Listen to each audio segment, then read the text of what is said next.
에베소서 3장 1절에서 13절 말씀입니다.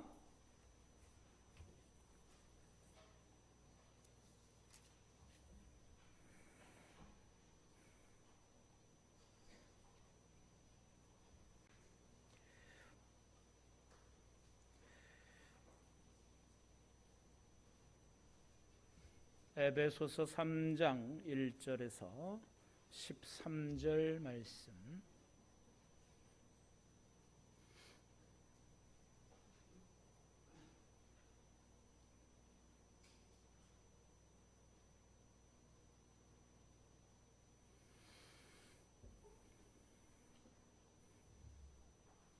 다 찾으셨나요?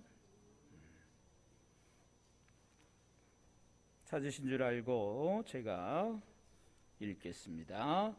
이러므로 그리스도 예수의 일로 너희 이방인을 위하여 갇힌 자 된 나 바울이 말하거니와 너희를 위하여 내게 주신 하나님의 그 은혜의 경륜을 너희가 들었을 터이라. 곧 계시로 내게 비밀을 알게 하신 것은 내가 먼저 간단히 기록함과 같으니 그것을 읽으면 내가 그리스도의 비밀을 깨달은 것을 너희가 알 수 있으리라. 이제 그의 거룩한 사도들과 선지자들에게 성령으로 나타내신 것 같이 다른 세대에서는 사람의 아들들에게 알리지 아니하셨으니 이는 이방인들이 복음으로 말미암아 그리스도 예수 안에서 함께 상속자가 되고 함께 지체가 되고 함께 약속에 참여하는 자가 됨이라. 이 복음을 위하여 그의 능력이 역사하시는 대로 내게 주신 하나님의 은혜의 선물을 따라 내가 일꾼이 되었노라.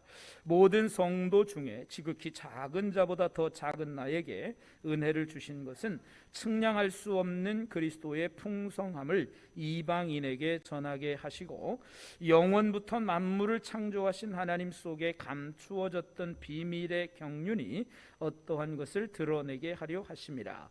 이는 이제 교회로 말미암아 하늘에 있는 통치자들과 권세들에게 하나님의 각종 지혜를 알게 하려 하심이니 곧 영원부터 우리 주 그리스도 예수 안에서 예정하신 뜻대로 하신 것이라. 우리가 그 안에서 그를 믿음으로 말미암아 담대함과 확신을 가지고 하나님께 나아감을 얻느니라. 그러므로 너희에게 구하노니 너희를 위한 나의 여러 환난에 대하여 낙심하지 말라. 이는 너희의 영광이니라. 아멘. 할렐루야. 오늘도 이 10월 첫 번째 주일 주님 앞에 나와 예배하는 여러분들 가운데 하나님의 크신 은혜가 함께 하시기를 주님의 이름으로 간절히 축원합니다. 주위에 계신 분들과 함께 인사 나눕니다. 사랑합니다. 축복합니다. 감사합니다. 감사합니다. 정말 감사하십니까? 정말 감사하세요? 네.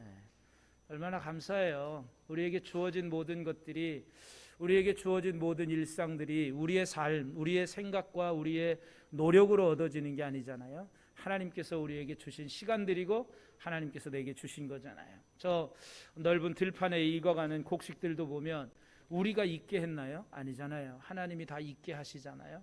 그러니까 하나님이 하시는 일이에요. 하나님은 우리에게 어렵게 자신을 계시하시는 분이 아니에요. 쉽게 얼마든지 하나님은 자신을 계시하십니다.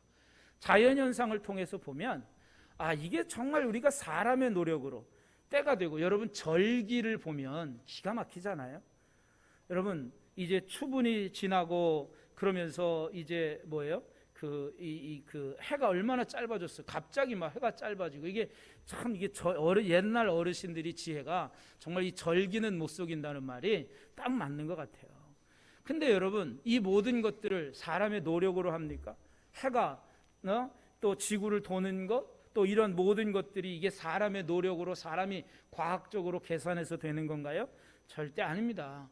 하나님이 다 천지를 주관하고 계시기 때문에 하나님이 우리에게 베풀어 주신 은혜예요. 그러니까 이런 은혜들을 기억한다 그러면 감사하지 않을 것이 없습니다. 모든 것이 감사해요. 그러니까 눈을 뜨는 것도 감사, 정말 우리가 저녁에 눈을 감고 잘 수 있는 것도 감사, 우리가 호흡하고 살아갈 수 있는 모든 것도 감사, 정말 감사의 삶을 우리가 살아야 합니다. 그런데 우리는 늘 우리 마음속에 감사보다는 불평과 원망을 일삼고 살아가지는 않았는지 우리의 삶을 다시 돌아보면서 감사하는 삶을 살기를 주님의 이름으로 간절히 축원합니다.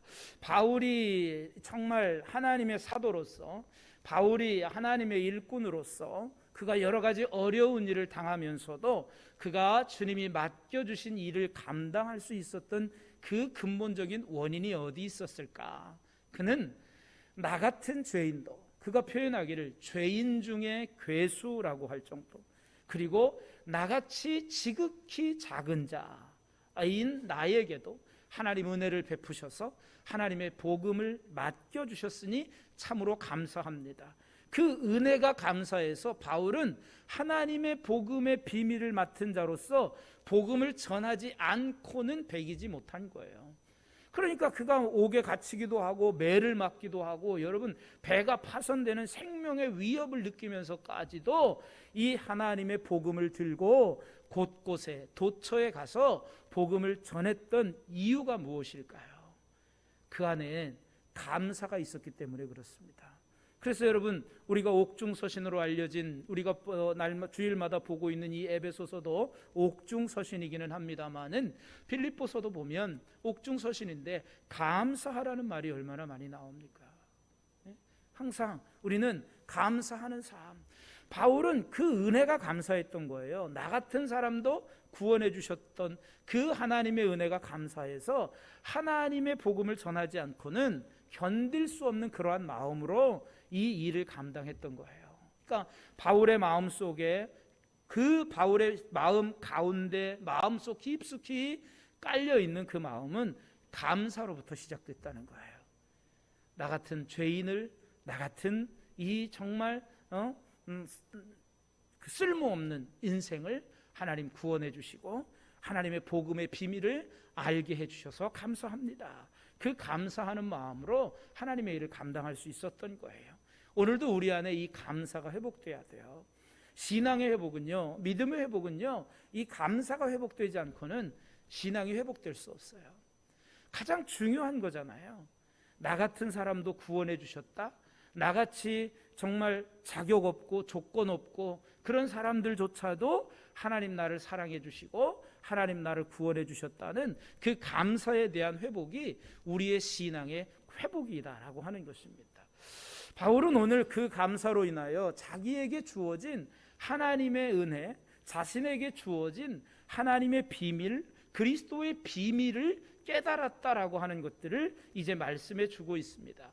바울은 우리가 1장과 에베소서 1장과 2장을 통해서 하늘에 속한 모든 신령한 복을 받은 우리들, 그것은 우리의 노력으로 받은 게 아니라 성부, 성자, 성령의 사역에 의하여 하나님의 선택하심과 예정하심을 따라 그리스도의 피값으로 말미암아 그리스도의 그 큰 사랑으로 말미암아 또한 성령께서 우리에게 인쳐주시고 보증해 주시는 그 은혜로 말미암아 우리가 하나님의 하늘의 모든 신령한 복과 은혜를 받은 사람들이다. 그런데 이것은 우리의 노력으로 얻어진 것이 아니다라고 하는 거죠. 하나님께서 우리에게 주셨다는 거예요. 그래서 바울은 에베소 교회 성도들을 향하여 2장에서 기도하기를 너희들이 하나님의 부르심과 하나님의 기업의 영광의 풍성함을 너희들이 하나님을 또한 그 가운데 하나님을 더 깊이 알아가기를 내가 간구하노라. 바울은 에베소 교회 성도들을 향하여 기도했습니다. 그리고 바울은 이러한 하나님의 사랑과 하나님 예수 그리스도의 십자가의 그러한 은혜로 인하여 유대인이나 이방인이나 모두 할 것 없이, 너나 할 것 없이 하나님과의 벽을 담을 헐어주셨고 하나가 되게 하셨다. 하나님과 하나 되게 하셨고 이웃과 하나 되게 하셨다라고 하는 말씀을 우리가 함께 지난 시간에 나누었습니다. 그래서 중간에 막힌 담을 허셔서 유대인이나 이방인이나 할 것 없이 한 성령 안에서 하나 되어서 그리스도의 몸된 교회로 함께 지어져 가야 한다라고 하는 것을 바울이 말하고 있습니다. 그러면서 바울은 3장에서 오늘 이제 에베소 교회에 이제 또 편지하면서 그는 내가 이러므로 그리스도 예수의 일로 너희 이방인을 위하여 갇힌 자 된 나 바울이 말한다 이렇게 말씀하고 있어요. 이방인으로 인하여 너희 이방인을 위하여 갇힌 자 된 나 바울이 너희에게 지금 말하려고 한다라고 말씀하고 있습니다. 바울은 지금 자신이 옥에 갇혀 있다는 이야기를 하고 있습니다. 왜 그가 옥에 갇혀 있습니까? 바로 이 바울의 그 이방인을 위한 복음을 전하다가 이제 이 바울이 갇혀 있다는 거예요. 에베소서에는 그 바울이 에베소 교회 성도들을 향한 기도가 두 번이 나오는데, 첫 번째는 아까 이야기했던 것처럼 1장 15절에서 19절에 너희들이 하나님을 더 깊이 알아가기를 원한다, 이 기도의 내용이 있고, 두 번째 기도 내용이 3장 14절에서 21절 말씀까지의 내용이 바울의 두 번째 기도 제목이에요. 그런데 바울이 이 3장에서 에베소 성도들을 향하여 두 번째 기도를 하려다 말고 지금 갑자기 자신의 신변에 대한 이야기를 해요. 왜 이 신변에 대한 이야기를 할까요? 아마 바울은 왜 자신이 지금 이방인을 위하여 내가 갇힌 자 되었다, 지금 갇혀 있다 라고 말씀하고 있을까? 에베소 성도들은 지금 이 바울이 옥에 갇힌 사실로 인하여 몹시 낙심하고 있었던 것 같아요. 그래서 13절에 보면 바울은 너희가 내가 갇힘으로 인하여 너희들 낙심하지 말아라, 이렇게 이야기하고 있어요. 에베소 성도들, 에베소 장로들은 바울이 이제 예루살렘으로 올라간다고 할 때 그들과 작별 인사를 하면서 작별 인사를 할 때 말렸어요. 제발 가지 마십시오. 당신은 가면 분명히 붙잡힐 텐데 가지 마십시오. 그래도 바울은 나는 가겠다라고 이야기하면서 그들과 떠났어요. 그리고 에베소 성도들은 나중에 이야기를 들어보니 바울이 아니나 달라 예루살렘에 가서 잡혔고, 그리고 결국은 로마로 압송되어서 로마의 감옥에 지금 수감되어져 있습니다. 그 상황을 보면서 아마 에베소 성도들은 낙심하고 있었던 것 같아요. 아니, 바울 같은 사람을 하나님, 우리도 그렇잖아요. 아니, 바울같이 복음을 위해서 열심히 산 사람, 바울같이 정말 생명의 위협을 무릅쓰고 복음을 전한 사람, 어떻게 그런 사람을 하나님은 저렇게 힘들게 옥에 가둘 수 있을까? 하나님 정말 너무하시다, 이런 생각 안 듭니까? 그런 생각이 들잖아요. 아니, 이 바울같이 정말 복음을 위해서 헌신하고 복음을 위해서 희생한 사람이 어디 있어요? 그러니 에베소 성도들은 낙심할 수밖에 없는 거죠. 그런데 여러분, 주님의 일을 하다 보면 때로는 우리도 억울한 일을 당할 수가 있어요. 왜냐? 세상은 예수님을 싫어하기 때문에 그래요. 그래서 요한복음 1장에 보면 뭐라고 말씀합니까? 빛이 왔으되 세상은 그 빛을 거부했다, 이렇게 말씀하고 있어요. 빛 대신 주님이 왔는데 어둠의 세상은 그 빛을 싫어했습니다. 그러니까 세상은 어둠은 빛을 싫어하는 거예요. 예수님을 싫어하니까 바울처럼 주님의 일을 위하여 빛된 사명, 즉 생명의 사역을 위하여 일하는 사람들을 좋아할 리가 없는 거예요. 물론 바울은 유대인들에 의하여 그가 이제 억울하게 누명을 쓰고 감옥에 갇혔어요. 그것도 유대인들이 고발하고 고소했던 거예요.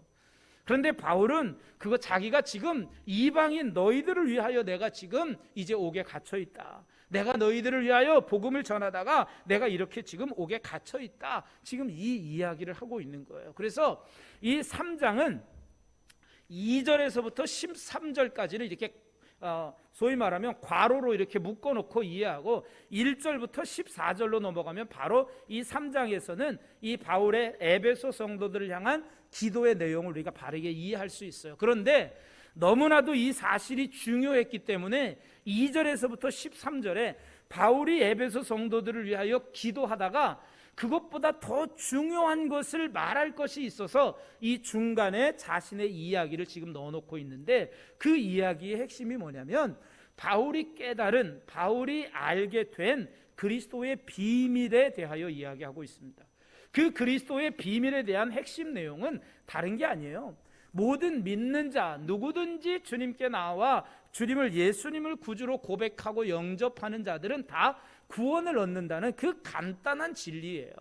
그래서 2절부터 보면, 2절 말씀에 보면 자신은 지금 왜 내가 왜 지금 옥에 갇혀 있는지, 그것은 복음을 전하기 위하여 내가 지금 갇혀 있고, 그렇게 하기 위하여 했던 것은 하나님의 계획 가운데 이제 다 나타났다는 거예요. 그러면서 바울은 너희를 위하여 내어주신 내게 주신 하나님의 그 은혜의 경륜을 너희가 들었을 터이라 이렇게 말씀하고 있습니다. 바울은 이미 이 에베소 성도들이 바울이 회심 과정을 알았다라고 하는 거예요. 그러니까 그것을 회심의 과정을 알았을 것을 전제하면서 지금 이 이야기를 하고 있는 거예요. 그래서 여기서 그 은혜의 경륜이라고 말하고 있는데, 이 경륜이라고 하는 단어는 경영, 관리 또는 청지기라고 하는 그런 의미를 가지고 있어요. 그러니까 우리가 가지고 있는 이 개역 성경에는 경륜이라고 기록하고 있지만, 또 다른 새 번역 성경에는 아예 직분이라고 하는 표현으로, 직분이라고 하는 말로 기록하고 있어요. 그러니까 바울에게는 이 하나님의 은혜의 직분을 주셨다는 것 너희가 알 것이다 라고 하는 거예요. 근데 그 은혜의 직분이라는 게 뭐예요? 이방인을 위하여, 이방인들을 위한 복음 사역을 내게 맡겨주신 것을 너희들은 다 알고 있을 것이다 라고 이야기하고 있는 것이죠. 그리고 내가 변화된 가정, 내가 다메섹으로 가는 중에 부활하신 예수님이 나에게 찾아오셔서 나를 만나 주셨고, 그 가운데 내가 하나님을 만났던 그 은혜를 그들이 알고 너희들이 다 알 것이다 라고 이야기하면서 이 이야기를 하고 있는 거예요. 그래서 바울은 하나님이 자신을 이방인의 사도로 부르셔서 그분의 계획을 어떻게 이루어 가셨는지를 밝히면서 하나님의 그 역사를 성도들이 다, 에베소 성도들이 확실히 들었다라고 말합니다. 그것은 뭐냐면 결국 누구든 예수 믿으면 구원받는다, 유대인이나 이방인이나 이거 분별이 없다라고 하는 거예요. 그러면서 곧 3절에 곧 계시로 내게 비밀을 알게 하신 것은 내가 먼저 간단히 기록함과 같으니 그것을 읽으면 내가 그리스도의 비밀을 깨달은 것을 너희가 알 수 있으리라 이렇게 말씀합니다. 그러니까 간단히 기록했다는 건 그 이전에 내가 너희들, 그러니까 이 앞서서 유대인들과 가장 앞서서 2장에서 보면 유대인이나 이방인들이나 이러한 그 중간에 막힌 담을 허셔서 다 하나 되게 하셨다는 이 비밀을 말합니다. 비밀이라고 하는 건 복음의 비밀을 말하고 있는 거예요. 이 복음의 비밀이라는 게 결국 뭐예요? 복음의 비밀은 믿음으로 말미암는 구원인 거예요. 그거를 바울에게 계시로 보여주었다는 거예요. 계시는 무슨 의미냐면 이제 숨겨진 것을 나타냈다는 뜻이 바로 계시입니다. 그러니까 바울에게 숨겨진 것을 나타내 주셨고 보여주셨어요. 그것은 바로 복음의 비밀, 누구든지 믿음으로 말미암는 구원, 유대인이나 이방인이나 관계없이 믿음으로 말미암아 누구든지 그리스도인이 되며 누구든지 복음 안에서 하나가 된다는 거예요. 그것을 4절에서는 그리스도의 비밀이라고 표현하는데, 그리스도의 비밀이란 말은, 이 말은 다 합쳐지는 거죠. 비밀이란 말과 그리스도의 비밀이란 말이 합쳐지면 그리스도로 말미암아 하나님과 인간이 화해되고 유대인과 이방인이 일치되어서 교회를 이루게 하시는 하나님의 계획을 의미하는 것이 바로 이 그리스도의 비밀입니다. 그러니까 이 이야기는 이미 2장에서 바울이 다 이야기했어요. 우리를 다 그 복음 안에서, 그리스도 안에서, 그리스도 예수 안에서 우리가 다 이제 하나 되었다. 중간에 막힌 담을 허시고 둘을 하나로 만드셨다. 그리고 우리는 이제 한 몸 한 지체가 되어서 그리스도의 성전을 이제 지어져 간다. 그리스도의 하나님의 몸된 교회로 서로 연결하여 주 안에서 건물이 되어져 간다. 이렇게 말씀하고 있어요. 그러니까 이러한 비밀을 바울은 이미 이야기했다는 거죠. 그러면서 이 비밀은, 이 하늘의 비밀은 인간의 지혜로 깨달아지는 것이 아니라 위로부터 오는 성령으로 말미암아 깨달아진다는 것을 5절에서 말씀하고 있어요. 그래서 이제 거룩한 그러한 자들이, 거룩한 사도들과 선지자들에게 성령으로 나타나신 것 같이 다른 세대의 사람들의 아들에게는 알리지 아니하였다 이렇게 말씀하면서, 이 하늘의 비밀은 사람의 지혜로 깨달아지는 게 아니에요. 바울은, 여러분, 바울의 지혜로 그가 깨달았어요? 아니에요. 바울이 가지고 있는 지식으로 생각한다면 유대인 이외의 것들, 바울은 아마 그런 생각을 했을 거예요. 유대인, 아주 정통적 유대인의 혈통을 가지고 있는 이 바울로서는 유대인 이외의 것들은 구원받지 못한다는 거예요. 그러니까 이방인들이 예수 믿는다고 하니까 그게 바울의 눈에는 완전 꼴사나웠던 거죠. 꼴불견이었던 거예요. 그러니까 이방인 그리스도인들을 잡아 가두기 위해서 그가 온갖 나쁜 짓을 다 했지 않습니까? 잡아다 감옥에 가두기도 하고, 여러분, 그들을 잡아 죽이기도 하고. 바울은, 여러분, 우리가 사도행전에 보면 스데반, 최초의 그 순교자의 스데반이 죽을 때 그 바울의 발 앞에서 죽었잖아요. 그 모습을 바울은 봤었어요. 여러분, 바울은 이처럼 예수 믿는 것들, 바울의 생각에 의하면, 바울의 마음에 의하면 예수 믿는 것들, 이러한 것들은 그냥 놔두면 안 돼. 우리나 구원받는 거지 뭔 지들이 구원받는다고 난리야. 이런 생각을 가지고 있었던 바울에게 하나님은 이게 아니구나. 누구에게나 구원의 문은 열려 있구나. 예수 그리스도를 믿음으로 받아들이고 영접하면 누구나 다 구원받을 수 있다는 이 그리스도의 비밀을 내게 알게 하셨다. 계시로 보여주었다. 이렇게 말씀하는데, 이것은 바울이 자신이 가지고 있던 율법의 지식이라든지 그가 최고의 석학인 가말리엘 문화에서 배웠다든지 이런 세상의 지식과 지혜로는 깨달을 수 없는 것이고 성령으로 나타내어지는 것이다. 성령으로 깨달아지는 것이다. 이렇게 바울은 고백하고 있는 거예요. 그렇다면 바울이 깨달은 그리스도의 비밀이란 뭘까요? 그가 말하고 있는 비밀, 그리스도의 비밀, 그 이야기는 뭘까요? 그가 깨달은 비밀이 뭘까? 무엇입니까? 그것은 6절에 나옵니다. 그것은 6절 말씀에 보면, 이는 이방인들이 복음으로 말미암아 그리스도 예수 안에서 함께 상속자가 되고 함께 지체가 되고 함께 약속에 참여하는 자가 됨이라, 이렇게 말씀합니다. 자, 이 바울이 깨달은 그리스도의 비밀은 이방인들도 복음, 즉 예수 그리스도로 말미암아, 예수 그리스도를 믿음으로 말미암아 그리스도 예수 안에서 함께 상속자가 된다는 말입니다. 함께 하나님의 나라를 유업으로 받을 자가 된다는 말입니다. 함께 상속자가 된다는, 또 다른 말로 말하면 후사가 된다는 말이죠. 하나님은 우리에게 하나님 나라의 상속자로 우리를 불러주셨어요. 이방인도 함께 상속자가 된다는 거예요. 두 번째, 함께 지체가 된다는 거예요. 자, 여기 보세요. 함께 세 번을 반복해서 사용하고 있습니다. 함께 상속자가 되게 하였고 함께 지체가 되었어요. 무슨 지체가 되었을까요? 지체라는 말은 가족의 의미를 가지고 있다고 그랬어요. 여러분, 지난 시간에도 지체라고 하는 말, 여기는 권속이라는 말을 제가 설명드렸는데, 이 권속이라고 하는 말은 아버지, 어머니, 형, 누나, 동생, 오빠, 이런 직계만을 의미하는 게 아니라 더 넓은 의미에서 그 집에 살고 있는 모든 식구들, 모든 사람들을 다 권속이라, 이렇게 말한다고 그랬어요. 그러니까 거기에 노예도 있을 수도 있어요. 당시에는 여러분, 종들도 있을 거 아닙니까? 그러니까 그 집에 거하는 주인집 식구들이든 이 노예 종들의 식구들이든 모두가 한 지체가 된다는 거예요. 신분이 달라도 다 하나의 지체가 된다는 거예요. 한 권속이 되었다는 거예요. 그럼 여기서도 함께 지체가 되었다는 말은 유대인이나 이방인이나 여러분 구별할 것 없이 한 지체가 되었어요. 그래서 2장에서 얘기했던 것처럼 또 함께 성전으로 지어져 가는 거예요. 함께 되는 거예요. 그 다음에 세 번째로 그들은 함께 약속에 참여하는 자가 되었다는 사실입니다. 이 약속은 뭘까요? 메시아를 주시겠다는 약속, 그리스도를 통한 구원의 약속, 이 약속에 참여하는 자가 되었다는 거예요. 이방인들도, 이는 이방인들도 복음으로 말미암아 상속자가 되고 또 이제 그 지체가 되고 또 하나님의 구원의 약속에 참여하는, 하나님 나라의 약속에 참여하는 자가 되도록 하나님은 이 구원의 문을 열어주셨다는 거예요. 이게 바울이 깨달은 그리스도의 비밀이라는 거예요. 그는 그전에는 유대인들만 구원받는다고 생각했어요. 그러나 그게 아니라는 거죠. 구원의 문은 누구에게든지 열려 있다는 것을 말씀합니다. 바울은 이처럼 율법이 아니라 복음으로 말미암아 이방인도 하나님의 구원받는 백성이 될 수 있다는 하나님이 계시하신 비밀을 지금 선포하고 있는 거예요. 그러므로 누구든지 죄에서 돌이켜 그 복음을 믿으면 구원을 받는다는 거죠.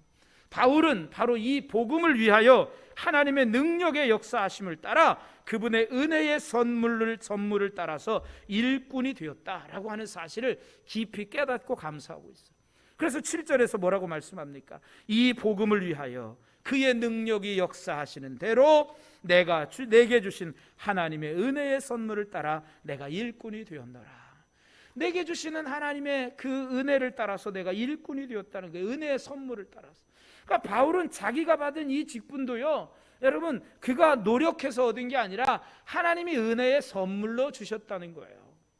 이 복음의 비밀, 이 모든 사람이 유대인이든 이방인이든 구별할 것 없이 모든 사람이 구원받는다는 이 복음을 위하여 하나님은 나에게 이 복음을 선포할, 이 복음을 전할 그러한 일꾼으로 나에게 그러한 직분을 내게 은혜로 주셨다. 그러니까 바울은 감사가 깔려 있는 거죠. 8절에 보십시오. 그러면서 자기 자신을 뭐라고 표현합니까? 8절에 보면 지극히 작은 자, 모든 성도 중에서 지극히 작은 자보다 더 작은 나에게 이 은혜를 주셨다, 이렇게 말씀하고 있어요. 정말 보잘것없는, 정말 힘이 없는 그런 아주 미미한 그런 지극히 작은 나에게 이러한 은혜를 주셔서 내가 지금 이 하나님의 은혜의 복음을 전파하고 있다, 이렇게 말씀하고 있어요. 그러니까 바울이 얼마나 하나님의 은혜에 대하여 감사하는지 알 수 있겠죠. 우리가 하나님의 은혜를 생각한다면 하나님 앞에 내가 어떠한 존재인지를 아는 거예요. 정말 나는 나약한 존재이고 정말 겸손해질 수밖에 없는 거예요. 모든 것이 하나님의 은혜입니다라고 고백하지 않을 수 없게 만드는 거예요. 바울은 내가 잘난 게 아니야, 내가 잘나서 하는 것도 아니고 하나님이 나같이 지극히 작은 자 중에, 여러분 바울을 생각해 보세요. 바울이 지극히 작은 자예요? 모든 성도 중에 지극히 작은 자예요? 아니에요. 솔직히 말하면 바울보다 똑똑한 사람 없어요. 바울은 여러분 신분적으로도 그렇잖아요. 바울은 유대인 중에 유대인이고 당시 로마의 시민권을 가지고 있었죠. 율법으로는 둘째가라면 서러울 정도로 배웠어요. 지식적으로도 마찬가지예요. 둘째가라면 서러울 정도로 배웠어요. 그런데 여러분, 예수 그리스도로 말미암아 그는 이 모든 것을 다 배설물로 여기고 다 버리고 오직 그리스도를 아는 지식, 그것을 나는 가장 고상하게 생각한다, 이렇게 말하잖아요. 그러니까 그 모든 것을 다 내어버리고 나같이 지극히 작은 자 중에 지극히 작은 자, 그 작은 자 중인 나, 지금 작은 자 중에 있는 나도 하나님 나에게 그러한 은혜의 직분을 주셨다, 이런 감사로 주의 복음을 전하고 이러한 복음의 비밀을 그가 깨달았다는 것입니다. 바라기는 오늘 우리 모두도 바울이 깨달은 이 그리스도의 복음, 이 복음의 비밀을 우리도 깨닫고 주님께서 내게 주신 은혜로 인하여 주님께서 내게 맡겨주신 그러한 사명을 감당해 갈 수 있는 저와 여러분이 되기를 주님의 이름으로 간절히 축원합니다. 그래서 이제 9절에 보면 영원부터 만물을 창조하신 하나님에게 속에 감추어졌던 비밀의 경륜이 어떠한 것을 드러내게 하려 하십니다. 자, 바울을 왜 불렀냐면 하나님의 이 비밀의 경륜이 어떠한 것인지를 모든 사람들에게 드러나게 하기 위하여 바울을, 나를 선택했다는 거예요. 나를 지극히 작은 자 가운데 세웠다는 거예요. 그러면 하나님께서 우리를 세우신 이유도 분명합니다. 하나님께서 오늘도 우리에게 은혜 주신 이유도 분명합니다. 뭡니까? 우리를 통해서 하나님의 구원의 경륜, 이 비밀의 경륜, 그리스도의 복음의 비밀, 누구든지 믿는 자는 구원을 얻는다는 이 그리스도의 복음의 비밀이 나를 통해서 만천하에 드러나는 삶을 우리가 살아야 한다는 거예요. 이게 오늘 우리 성도들에게 주신 하나님의 사명인 거예요. 여러분들은 여러분들의 삶을 통해서 그리스도의 복음의 비밀이 드러납니까? 우리가 그렇게 그러한 삶을 살아가고 있습니까? 우리는 누구든지 예수 믿기만 하면 구원 얻는다는 이 하나님의 사랑, 이 하나님의 구원의 복음의 비밀을 모든 사람들에게 전파하는 사명이 우리에게 있다는 사실을 기억해야 돼요. 그런데 우리도 변화되기 전 바울의 모습과 같은 생각을 하고 있지 않습니까? 너 같은 건 구원 못 받아. 여러분, 우리가 그렇게 생각하고 있지 않나요? 구원은 모든 사람들에게 다 열려져 있는 거예요. 바울은 이 복음의 비밀을 맡은 자로서의 사명을 그가 깨달았던 거예요. 오늘도 우리에게 이 하나님의 구원의 복음의 비밀을 맡은 자로서 우리도 모든 사람들에게 이 구원을 전파하는 일을 감당해야 돼요. 드러내는 일을 해야 돼요. 우리를 통해서 하나님이 드러나고 우리를 통해서 예수님을 드러나게 해야 된다라고 하는 거예요. 그런데 바울은 보십시오. 이게 한 개인으로서가 아니라 이제는 이 사명을 누가 감당해야 되느냐? 10절 말씀해 보십시오. 이는 이제 교회로 말미암아 이 모든 세상의 통치자들, 세상의 권세들, 즉 공중 권세 잡은 자, 이러한 모든 사람들에게까지 이 비밀을 알게 해야 된다는 거예요. 개인으로서가 아니라 교회를 통해서 이 사명을 감당해야 된다는 거예요. 그렇다면 여러분, 우리 교회에 주신 하나님의 사명은 뭡니까? 우리 교회를 통해서 그리스도가 드러나고, 우리 교회를 통해서 하나님이 드러나고, 우리 교회를 통해서 그리스도의 복음의 비밀이 드러나는 것, 이러한 사명을 우리가 감당해야 된다는 거 아니겠습니까? 오늘 우리는 그런 사명을 감당하고 있습니까? 저와 여러분은 우리의 삶의 자리에서 정말 주님이 드러나는, 주님이 보여지는 그런 삶을 삽니까? 아니면 아유, 저것도 예수 믿는 사람이라고, 우리가 이런 소리를 들어서는 안 되잖아요. 우리의 삶을 통해서 주님을 드러내는 삶, 또한 우리 교회를 통해서 주님이 드러내지는, 주님이 나타내어지는 그러한 은혜의 삶을 살아가는 저와 여러분의 삶이 되어지시기를 주님의 이름으로 간절히 축원합니다. 주님은 교회를 통해서 그 일을 이루어 가시는 거예요. 이것은 11절에 보면 곧 영원부터 우리 주 그리스도 예수 안에서 예정하신 뜻대로 하신 것이라 이렇게 말합니다. 교회는 건물이 아니라 그리스도를 주라고 고백한 자들의 모임이 바로 교회입니다. 우리가 바로 교회인 거예요. 그러므로 우리는 교회의 중요성을 우리가 알아야 되고, 하나님은 온 세상의 구원을 위한 통로와 도구로 교회를 만드셨다는 거죠.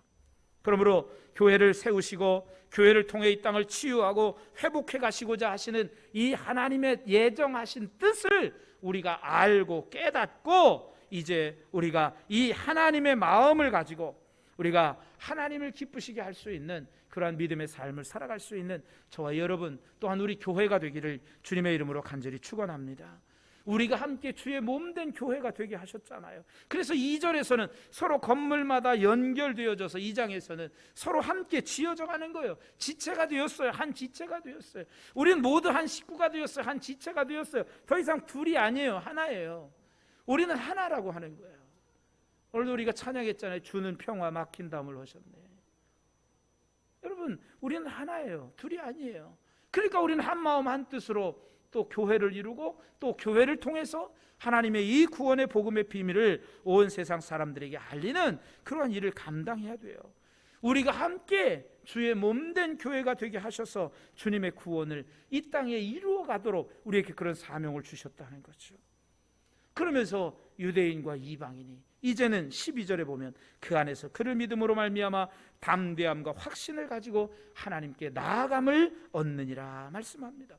바울은 복음으로 유대인과 이방인 그리고 모든 세대가 그리스도 예수 안에서 믿음을 가지고 하나님께 담대히 나아갈 수 있음을 이제 고백하고 있는 거예요.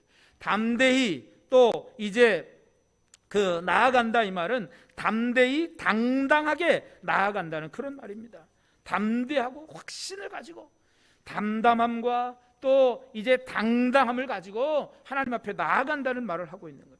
그러므로 바울은 이제 자신이 에베소 교회 성도들을 위해서 고난 중에 있기는 하지만 그로 인해서 낙심하지 말아라 이렇게 말합니다. 야, 내가 알고 있는 이 그리스도의 복음의 비밀을 너희도 알았으면 좋겠다. 내가 왜 이 그리스도의 복음의 비밀을 알고 내가 이방인을 위하여 왜 이 복음을 전하는지, 그러다 내가 왜 지금 옥에 갇혀 있는지를 안다면 너희들은 낙심하지 않아도 된다. 나는 하나님의 이 그리스도의 복음의 비밀, 하나님의 비밀을 알았기 때문에 이 사명, 내게 주신 은혜의 선물, 내게 맡겨주신 경륜, 즉 청지기적 사명, 내게 맡겨주신 이 직분을 위하여 내가 복음을 전하다가 내가 이렇게 옥에 갇혔으니 너희는 내가 당하는 환난으로 인하여 낙심하지 말아라 13절에 말씀하고 있는 거예요. 그러면서 이것이 너희의 영광이라 이렇게 말씀하고 있는 거죠. 오늘 이 구원의 비밀을 따라 우리 모두도 사도 바울과 같은 귀한 일꾼이 되어서 주님의 몸된 교회를 세워나가고 교회를 세우고자 헌신하고 고난조차도 기꺼이 감당해 나아갈 수 있는 저와 여러분들이 되시기를 주님의 이름으로 간절히 축원합니다. 이 지금 바울이 받는 고난은 장차 영광이 될 거라는 거예요. 그러니까 에베소 성도들에게 낙심하지 말라는 거죠. 로마서 8장 17절 18절에도 보면 우리에게 그렇게 말씀합니다. 자녀이면 또한 상속자고 하나님의 상속자요 그리스도와 함께한 상속자니 우리가 그와 함께 영광을 받기 위하여 고난도 함께 받아야 할 것이니라. 생각한데 현재의 고난은 장차 우리에게 나타날 영광과 비교할 수 없도다. 이게 바울의 생각인 거예요. 그러니까 바울은 에베소 성도들을 향하여 낙심하지 마. 내가 받는 이 고난은 장차 영광이 될 거야. 그러면서 에베소 성도들을 위로하고 있는 거죠. 여러분, 우리가 그러니까 교회를 세우고 또 교회, 주님의 몸된 교회를 세워나가는 일에 헌신하고 때로는 힘들 수 있어요. 그러나 그 힘듦과 고난조차도 기꺼이 감당해 나아갈 수 있는 저와 여러분이 되기를 바랍니다. 교회는 여러분 구원의 통로입니다. 그러니까 저나 여러분이나 모두가 다 구원의 통로인 거예요. 교회를 통해 오직 그리스도를 믿음으로 말미암아 구원받는 것을 우리가 알아야 되고, 교회가 교회다워지기를 위해서 기도하고, 또한 저와 우리 교회에 주신, 우리 모두에게 주신 그러한 사명에 순종해서 오늘도 모든 사람이 구원받기를 원하시는 하나님의 마음, 그 하나님의 소원을, 하나님의 복음의 비밀을 깨달아 알고 우리에게 맡겨주신 복음 전파의 사명을 감당해서 오늘도 우리가 주의 많은 사람들을 주님께로 인도하는 그런 은혜의 역사를 만들어가는 저와 여러분이 되기를 주님의 이름으로 간절히 축원합니다. 제일 마음이 아픈 건 우리가 정말 새 생명을 낳아야 되는데 새 생명이 없다는 거죠. 그게 제일 사실 마음이 아파요. 코로나19 이런 상황 속에서도 참 어려움들이 많지만 정말 우리가 구원하는 일, 전도하는 일, 하나님의 복음을 전파하는 일에 더욱더 힘쓰셔서, 여러분 다른 거 없어요. 우리가 예수 믿는 자로서 잘 살아가면 돼요. 저것이 진짜 예수 믿는 자의 삶이구나, 이것만 보여주면 돼요. 이것만 드러내주면 돼요. 예수 믿는 자의 삶이 어떤 것이라는 것만 드러내주면 우리가 말하지 않아도 저절로 야 정말 예수 믿는 사람들 다르구나 찾아오는 거예요. 여러분 우리에게 그런 사명이 있어요. 이 사명, 이 은혜를 우리에게 맡겨주셨다는 것만 깨달으면 우리의 삶에서 늘 제가 말씀드리지만 그리스도인의 정체성만 안다면 우리가 확실하게 그리스도인으로 살아갈 수 있어요. 오늘도 우리의 정체성을 확인하고 진정한 그리스도인다운 그리스도인, 진정한 내가 바로 교회로서 교회다운 교회를 만들어가고 교회를 아름답게 세워가고 우리 모두가 함께 하나 되어서 주님의 소원, 주님의 마음을 이루어드리는 저와 여러분 모두가 되기를 주님의 이름으로 간절히 축원합니다.